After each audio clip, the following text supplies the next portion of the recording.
Okay, today I wanted to talk a little bit about Superman, but more specifically, all the Superman variants, the various retellings of this classic story. Superman, obviously, is still to this day probably the most popular comic book character or hero variant in existence. And it's been so for, approaching like 80 years or so now. So let's talk about the core Superman, this idea of God as man, which is really what he is. His meaning was really rooted in hope, compassion, power restrained by his ethics.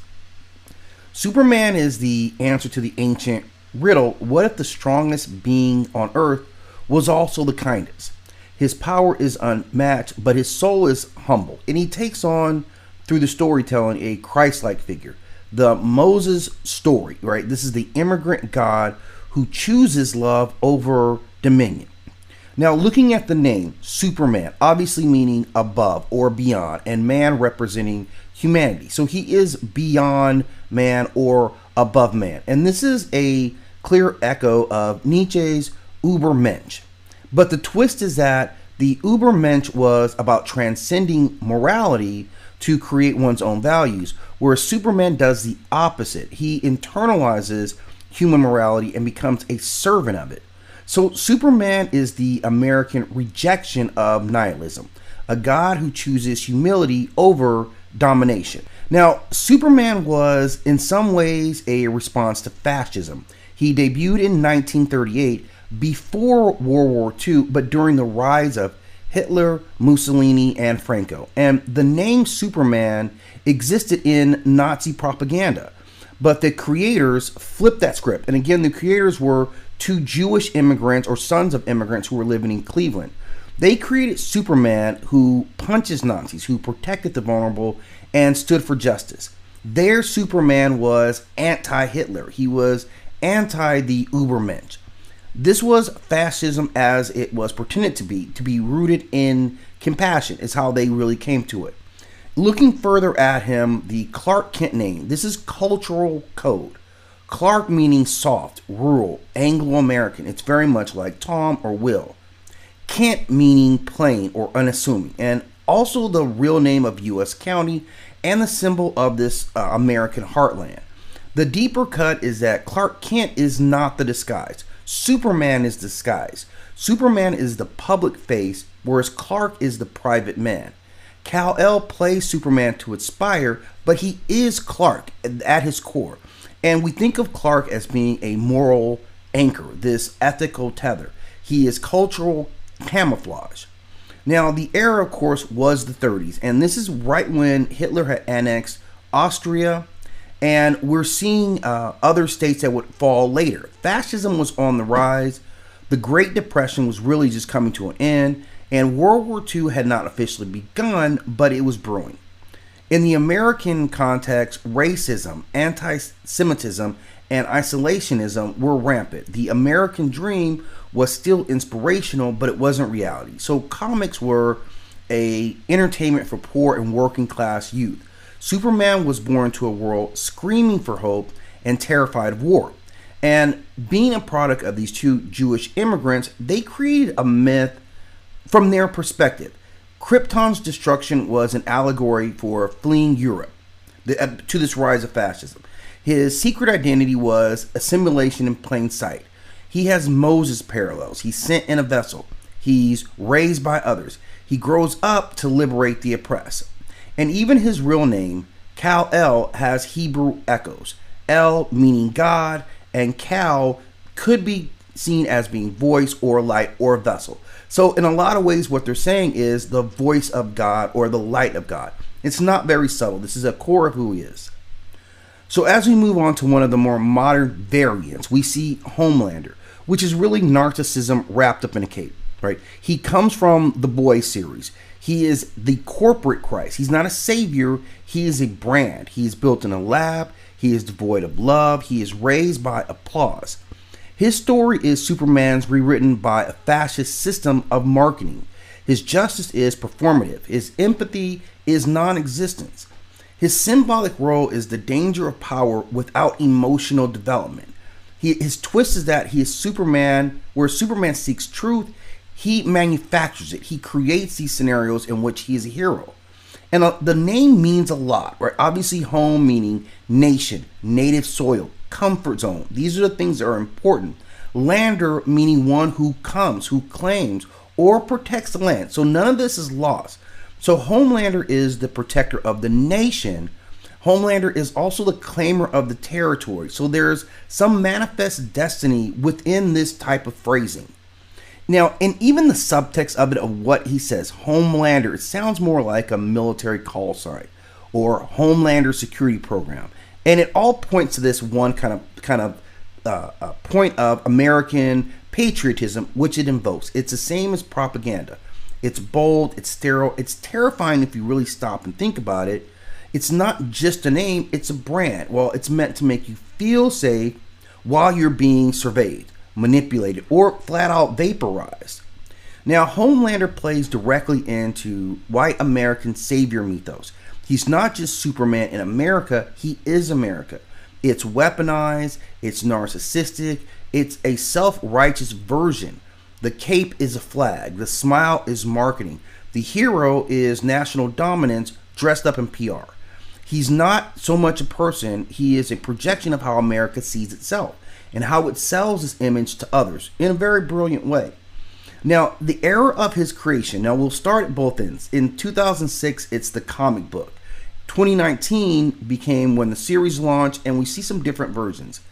In 2006, the comic version was born on the backdrop of the Iraq War, the Abu Ghraib torture scandal, the rise of American exceptionalism backlash, and Homeland Security expanding powers post 9/11.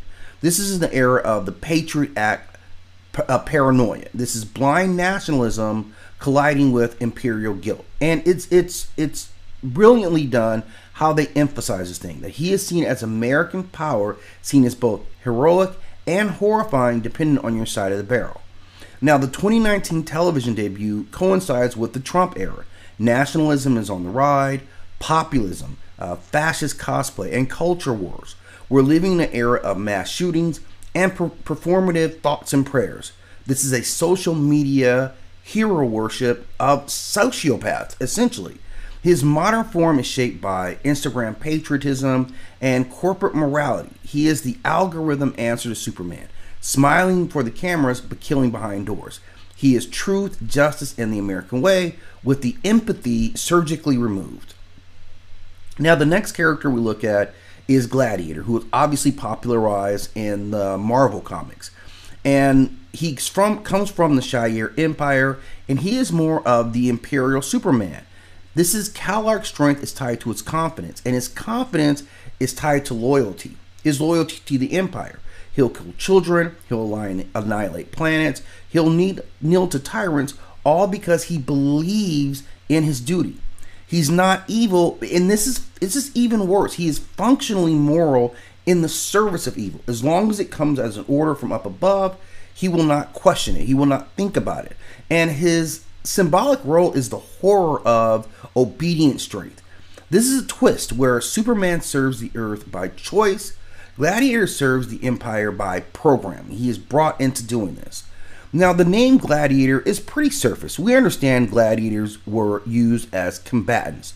They served the Empire in the crowd of spectacles. They were often slaves of the political system. And that kind of is what he is. He is a weapon disguised as a warrior. And in Rome, the gladiators didn't own themselves. The Empire did. And that's what he is. Even though he's on a cosmic level, he is rooted 100% into the show of force, the obeying of the emperor, and to die for glory. But if we look deeper at his other name, Kallark, and this is really a kind of a respectful middle finger to the DC character, right? Combining his name, Kal and Clark, you get Kallark. And Kal-El, of course, is this godlike alien name, Clark Kent being this mortal humanity. But Kallark is all that, but no humanity, just strength. Obedience, he is a militarized godhood. So he's very different in what he represents. Now, he first appears in X-Men number 107, and this is in 1977. So we're just coming out of the Vietnam era, trauma, The distrust of government and military institutions is at a high. Sci-fi is booming with Empire versus Rebellion, and we see Star Wars is launched in that same year. The Cold War is still chilling the air, and comics are shifting from pure heroes to morally gray power structures. The Shire Empire, which he serves, is kind of Rome in space. It's the British Empire on galactic steroids, and it's a stand-in for power structures that hide violence through bureaucracy and loyalty. So he is Superman as he would be working for an empire instead of people. He doesn't stand for truth and justice. He stands for orders and survival. So he is a definite twist. And again, his weaknesses are tied to his strength, his confidence. So as long as he believes in the empire and believes that he's morally doing the right thing, he's at the height of the power, which makes him more dangerous because he really flips Superman's inner compass. This is what he is. He is Kal-El's strength rooted in morality, but Kallark's strength is rooted in his faith in the chain of command. He doesn't ask questions to see if it's right. He's only going to be powered by what he feels he has to do, that they are always right, and so he will be their weapon against anyone weaker than them. Now, moving on to Omni-Man, and this is the conqueror who masks himself as a dad. He comes, of course, from the Invincible universe, and he is 100% this genocidal colonizer. He pretends to be Superman for 20 years, a loving father, a heroic protector, but that's his camouflage. His species, the Viltrumites, are a fascist eugenics built on galactic domination. His love is real, but it's conditional. His moral compass was never earthbound. He's not Superman gone wrong. He's Superman done right by a fascist alien race. I do love your mother like a pet. So we have to remember that's one of the most significant things that he says. He is a symbol of colonial power disguised as his parental care. Superman protects the Earth. Omni-Man prepares it for conquest. And even in his name, like the literal meaning, omni meaning all things or totality, attached to this manhood. So he is really saying that he is all man or total man, the ideal man, the perfect hero, the ultimate father figure, which is a trap because that is the propaganda that lies behind this particular character. He's a total man. He's a total fraud. His aspirations are domination, but he doesn't hide it. I mean, he's very open about it. We look at his real name and Nolan Grayson. Again, Nolan itself meaning champion or noble. Grayson being the son of Gray or descendant of Gray. So these two together kind of show a hiding. The Earth name is fake. It is designed to be a camouflage for his true nature, meaning noble, and Gray being kind of morally ambiguous. So he's hiding his true nature. He's putting out this role of the champion that he will reveal to be staunchly against. Now, the era that he comes out in, of course, is 2003, Invincible. This is post 9/11 America. We still have an even increasing distrust of government and their power. The Iraq War is about to launch under false pretenses. And this the father knows best era is being replaced by what is dad actually hiding. So this is the rise of superhero deconstructionism. And we see following with the Watchmen and the Authority. So he was born in the shadows of a lie.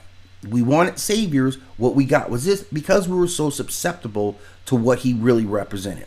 He is the ultimate Viltrumite lie. He is the deep cut of the father myth. And when we flip it around, we see a true predator that comes out. Now, the next and one of the most interesting one is Brightburn, this predator god. Now, we see him from the film Brightburn in 2019. And this is the horror of inherent evil. He has the same origin story as Superman, same rural farmland. But this time, the alien child doesn't grow up to be a hero. Instead, rising from his dark origins, he embraces it. His message is a lot more primal. What if Superman was always just a smiling predator? And symbolically, there is no fear and no amount of nature or nurturing that can fix what is broken. He becomes human. Superman becomes human. Brightburn remains an alien. And what this really does, like we think about his name, Brightburn. Again, bright being light, purity, hope. This is Superman's entire brand. But burn introduces the destruction, the pain, the fire, and the violence. So Brightburn is literally hope turned into fire. He is all about violence. This is a name, it's not prophecy. He looks like Superman. He glows like Superman, but the result is not salvation, it is incineration. So Brightburn isn't just a name, it is the reversal of this messianic messenger, right? This savior series that is not a savior, he is the harbinger. His gifts are not blessings, they are weapons. And if the S was symbolic of hope, in this case, it is symbolic of scourge. He's not Kal-El sent to save us. He's the meteor that missed and now walks among us. And again, him coming out in 2019, this is again where we are at the height of trust in government and institutions and religions all starting to crumble. We have mass shootings and school violence, often by boys that look like Brightburn. We have mental health issues that are on the rise, and we're seeing the rise of the anti-hero and the villain as protagonist narrative. And this is subversion of classic myths across pop culture. The cultural exhaustion of hopeful heroes that now we're saying, well, what if they were all lying? So Brightburn to me is Superman filtered through Columbine, Sandy Hook, and American exceptionalism that we've grown fatigued from. Smallville Dream is now dead. He totally body bagged it. This is Brandon Bear. He is the mythic Jesus who was sent to Earth, but as the Antichrist overall. Was Superman sent to save us? This one was sent here to judge us. He's not Moses floating to safety. He is a sacrifice turning on the altar itself. His name, Brandon, is a normal American. White picket fence, safe. But the storytelling is something completely different. He is everything that is opposite. It doesn't matter how loving his parents were. At the end, he embraces what he is. Where Superman says, I must use power responsibly, Brightburn says, I'm superior. So why pretend to be otherwise? And we see that they are triggered by different things. Superman is choosing to help humanity, whereas Brightburn activates his program for world domination. Superman has a weakness, which is kryptonite. Whereas Brightburn, we see no known weaknesses. He is a pure apex predator. He is revealed. And the message overall is that there is some coding that he is being what he is. No amount of nurturing would have ever changed that. This is not about environment. So I think it's interesting, after close to 80 years of Superman, to see all these variants that come off of his story. All the what if, the possibility, and any of these variations could mean catastrophic results. And we've seen it in these 4 additional examples of who Superman is, even down to what their names variantly mean. So if you have more to add to this piece, I'm going to chop this into smaller bits for you as well. But I'd like your thoughts on this new take on who Superman was and what he actually means and what these other stories mean. Are we progressing in a way that fits these narratives, or will we ever come back to the hopefulness that Superman represented?